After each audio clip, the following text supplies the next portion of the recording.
here, and he has 34 years in the oilfield service industry involving marine salvage, emergency response management, commercial vessel compliance in accordance with U.S. and international laws.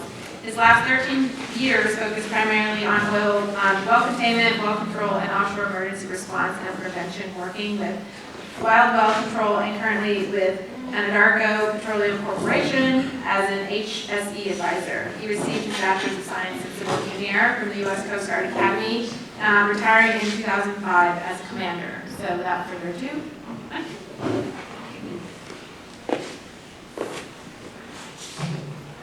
I'm going to go ahead and start off my talk building on what Mike was talking about on the Nexus. I've got a quick video here. Let's go ahead and start. You'll see some of the folks that are in the audience speaking today that are actually part of this video.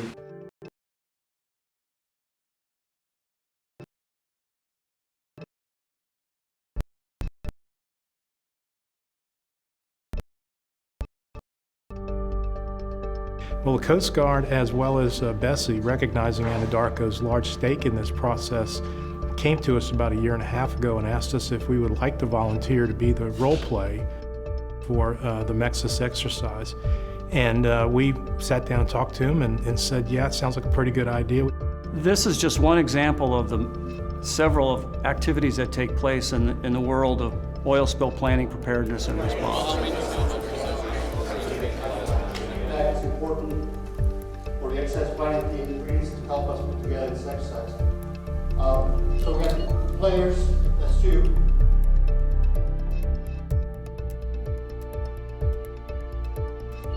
The value of today's tabletop exercise is getting back to basics, working closely with industry, with other federal and state partners to ensure that we have the proper tools to fulfill the requirements of the Nexus agreement. I can't emphasize enough that this is a joint effort, again, by federal, state, local government, as well as industry.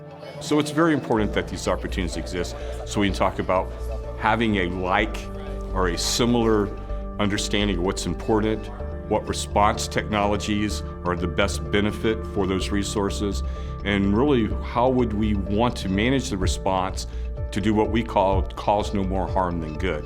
Our team is going to want to go fix the problems as soon as something happens or if something does happen, and we hope it won't. But in the event that it does, they're going to be anxious to go out there and solve that problem. You have to know the lay of the land, the political landscape, to really understand how to best influence a successful outcome to solving that problem. The content of the presentation in general will go through the constitutional lending of the And so this particular, the Nexus Golf Plan and the workshops that were held up to this point, where we planned for, now we're having this tabletop exercise, are valuable in bringing up the issues, the unique issues that would come into play when you bring in all the foreign aspects. These animals don't recognize borders between the United States and Mexico. They actually cross back and forth. So we, in effect, and in some cases by treaty, share those resources with the other neighbors in the Gulf of Mexico. Testing your preparedness capability is key to ensuring that the protection of human life, the protection of the environment.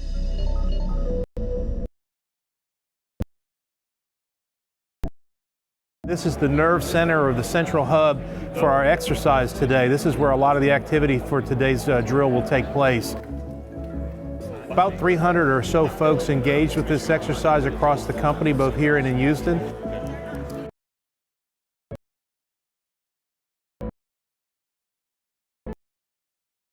And it's the culmination of about 3 years of work that Anadarko's put in. And there are countless people across the company that have contributed to making this exercise a success.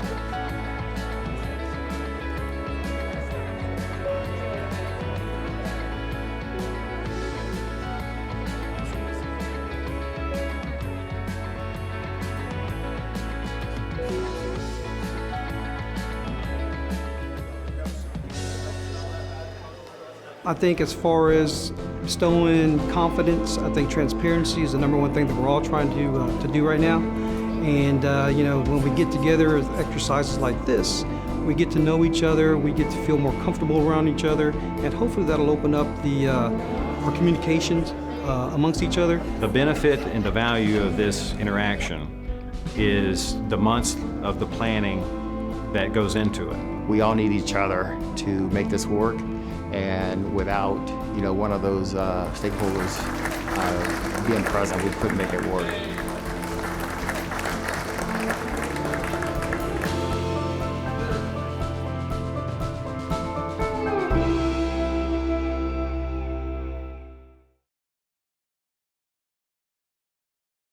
Saw the video on there, and Mike talked a little bit about the importance of the planning, these type of exercise under the Open 90 and the area committees on it. And through our planning process, over the 3 years on, we worked closely with the Southeast Louisiana Area Committee on there, since it was also government-led exercise, but also brought in the importance of bringing the stakeholders into the process and having input, participation, and I'll get into some of the participants later on that really brought the value on there. This shows just a quick scope on there.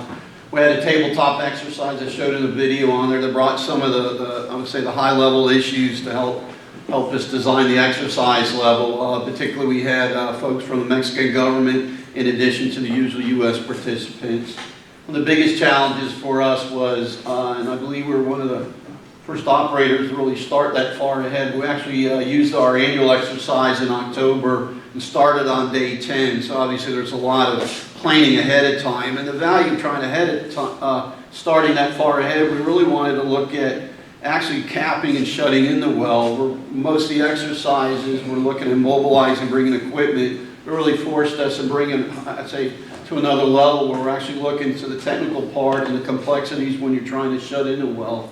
We had equipment deployment exercise again, working with the area committees. Back in February, we identified 2 geographic response areas where we used MSRC and CGA on there and help improve some of the those areas to help improve some of that, and it culminated into a 2-day exercise over in Shriver, Louisiana, where we used the BP HOLC facility, the Home Offshore Learning Center there, which was used during Deepwater Horizon, and we went ahead and furthered that same scenario to day 13 and day 14.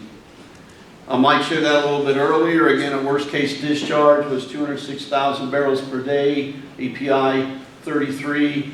And location on there, since it was a Mexis exercise, it was about 25, 30 miles from international waters.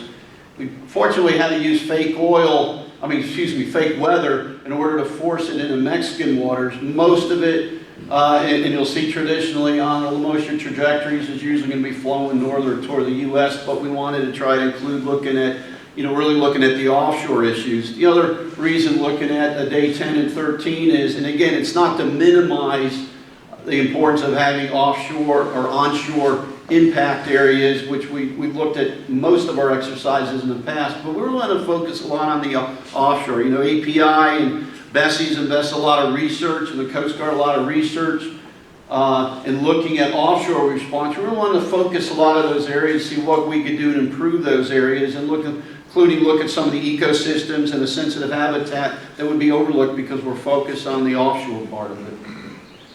Some of our shared priorities, again, through the planning process, something that both the Coast Guard, Bessie, NOAA was a heavy part of it, with Paige Doling and Charlie participated. Guidance at times. We had the state of Louisiana's key points. But with NOAA, we also made sure we had U.S. Fish and Wildlife and the National Resource Trustees. We brought some of our priorities. You see above here that, big part of it was also, Coast Guard, granted we also use the exercise to gain our experience, but also, the Coast Guard also has a big part that used that to get the ICS qualifications for a lot of their folks. The big thing is we wanted to also challenge and grow and learn, improve our level of readiness. We didn't really want it to do as a check mark for compliance out there, but there's a lot of national level issues that we really wanted to bring a test only for ourselves, but also, representing a lot of the industry and the government was looking at. Obviously looking at your spill response organization, effective incident management. A lot of it was focused on working with NOAA and integrating our common operating picture where we're sharing data. There's a notice to leases that were required on there to, have a common operating picture, basically a central focal point for the federal on-scene coordinator to have all the data in one area to be able to make decisions as well as the rest of the unified command. So that process, we were able to not only push and pull data on there, but that's important on because during if we had a worst case discharge or a national level event, we need to have that information on there. The other part was bringing on data management, sharing the data on there, particularly bringing in natural resource damage assessment or NERDA process in there where NOAA brought 12, 13 people in there, including folks from the NERDA folks on there were, at least what our position was, granted you're going to run the legal parts and NERDA's going to go in another direction, but making sure up front that, we'll be efficient in a number of, we've had a data management plan where we use working with NOAA as putting as a priorities, but we dovetail some of our information on, we're dedicating resources, and that data's shared with the resource trustees ahead of time, so there's not any secrets of knowing, if we have an impact to a certain area, there's a certain testing, so what labs are going to, so we're all having apples and apples rather than having to repeat it several times and being inefficient. It's definitely a big party over there that we had over in Schriever. We try to replicate what would be real-time response. Our source control was over in the Woodlands where a lot of the oil companies would have where most of their reservoir engineers and their drilling engineers locate because of the data and information that's available. But our main instant command post was over in Schriever on there. We had well over 300 people, it said, by adding on that, and we even had challenges during our planning process that I had a lot of people wanted participate, but due to safety reasons, we could only fill so many people in rooms and we didn't want to overcrowd it. And I really want to emphasize this point enough on there. I mean, a lot of my slides are going to show this, but it's the collaborative effort on there. I mean, granted, as an RP, we have in our plans, we will commit to bringing the right resources with MSRC, CGA. We happen to be members of Marine Well Containment consortium. But the Coast Guard and the federal agencies are going to bring folks. We had an EPA representative from Region 6. The Coast Guard brought the strike team and some other units. Department of Interior, Port Bessie, U.S. Fish and Wildlife. NOAA brought a lot of folks. Department of State was also a remote participation. Mexico showed up with about 4 or 5 folks. So bring a lot of collaborative effort. The state of Louisiana, Wilosco, and DEQ. And a lot of these folks that really helped out in the planning process with the planning team was also putting in an index for folks to test and taking a real-time experience or lesson learned, whether from Deepwater Horizon or learnings that came from the area committees on there. We want some real-time challenges to really test the folks on there. I wasn't trying to trick them, but in order to have them test and respond to things that be realistic on there, including, again, having the natural resource trustees. Matter of fact, one of the things that we want to emphasize, I mentioned earlier about the offshore entity part of it, we were able to test for the first time is, being that you saw the location where the well is about 200 miles offshore, is the recovery and rehabilitation of wildlife. Whether you're catching sea mammals, whether it's turtles, reptiles, or dolphins, or birds on there, we realized that the likelihood based on lesson learned, we had Ron and Murgatoy assist that with us, working with U.S. Fish and Wildlife and the state natural resource trustees. They said, what are we going to do if we collect them offshore? If we wait until that 200 miles, which could be 24 to 48 hours in there, the likelihood of survivability is probably going to be on the lower side. So what we did, we actually developed plans where we figure out we're putting on some of those rehab modules, put them on offshore supply vessels, so when they captured them on board, they started the rehab process, so as they transited to shore, we think the likelihood, based on the input we got from the trustees, that we had our likelihood of survivability. We thought that was brought in some lesson learned from Deepwater Horizon. Some of the industry participants, I don't know an operator out there, I know Chevron's, I don't mean to speak for themselves, but us being a larger independent on it, we depend on it. I mentioned it, MWCC, MSRC, and CGA. You had Wild Well Controls, or well control company, Trendsetter, who did a lot of the simulations, but we have a lot of vendors coming in, helping us out, the response group helping out with our IAP. But one of the big things we were able to do, because of the size on there, we had a limit on, we would have liked to have had more industry folks participating, but we still had 20 to 30 industry folks participating as controllers and evaluators, and we're fortunate to have Tom Kuba, one of the speakers He's a subject matter expert in subsea dispersants and dispersants overall. He was able to come in as a player to help us in our environmental unit with dispersants. We also had Sam Walker for BP, a subject matter expert on dispersant, but also on sampling, and helped out with our sampling plans. You see, we also had Chevron, Exxon, and BP also assisted with us. Flow of the exercise, it just shows, again, we had 2 different places. It is coordinating basically injects. We had over 300 injects per day, trying to coordinate with different areas on there that made it a challenge.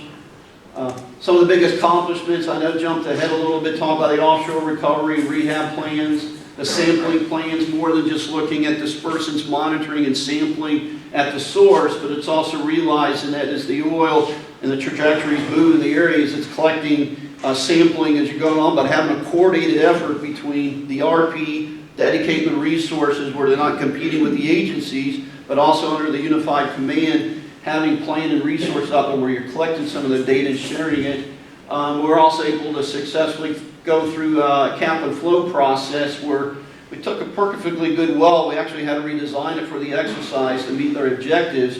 But all of our wells are designed to actually cap and shut in, but we wanted to test the cap and flow because, we talked about it, but on day 13 and 14, we realized, we'd have to dedicate, 29 different vessels out there to do that type of operations, and we went through a full shut-in process where we actually had simulators where we had underwater videos showing the pressure temperatures on the wells on there. We had our flow engineer and capping folks doing analysis and stuff going through that process. Accomplishments, again, using the BPHLC, great facility. I mentioned about the COP. Mentioned again the excellent support that we had from a lot of folks. Our challenge in learning, communicating between 2 centered communications is always one of the biggest lessons learned. We try to continue improving. We had an opportunity that we didn't do for our most exercise, and that's probably one of the biggest things in RP when you dedicate yourself to or commit yourself to one of these exercises. It's really having the access to and working with federal agencies and resources you don't normally have to do with. During our normal exercise, you may or may not get an FOSC, may get a state rep, but during the exercise, we had a BESI source control coordinator with Mike Pendergrass. We had the Coast Guard PIAT team, the Coast Guard strike team. We had a representative from the Oil Spill Liability Trust Fund, one of the project managers helping us out with there. But having a lot of those folks available, having NOAA with the NERDA folks and having 13 people in SSC, having EPA, OSC in one exercise, again, there's a great value that you don't normally get a chance to, and to definitely try to simulate what you do in real time. The dispersant management, one of the other big challenges, you realize again when you're trying to split the baby where you got surface dispersants and subsea dispersants. During with that discharge by day 10, day 13, we were burning about 80,000 to 100,000 gallons a day on there, and you're trying to bring from a lot of different folks. We're a member of OSRL's global inventory, but also by day 10 and 13, you're also ramping up manufacturing. So you bring a lot of complexities in that, and it's still an ongoing thing. Working the JIC model. Most of it is an RP. When you're working public affairs, you really don't get a chance to work in a JIC where we're putting our public affairs we normally do in real time and sending it out, but working in a joint information center. So looking at the EEZ and what would be allowed and not allowed to do, in the Mexican EEZ area, there really wasn't a big difference between on the U.S. side, to be honest with you. Basically, we showed up with resources we're able to do in situ burning dispersants on us. They didn't object, but they didn't approve either. And that was kind of a learning in itself. It becomes more of a sticky point on the Mexico side if you get into territorial sea within the 12 miles. So anyway, I think I kept within my time. Yeah, you sure did. Thank you.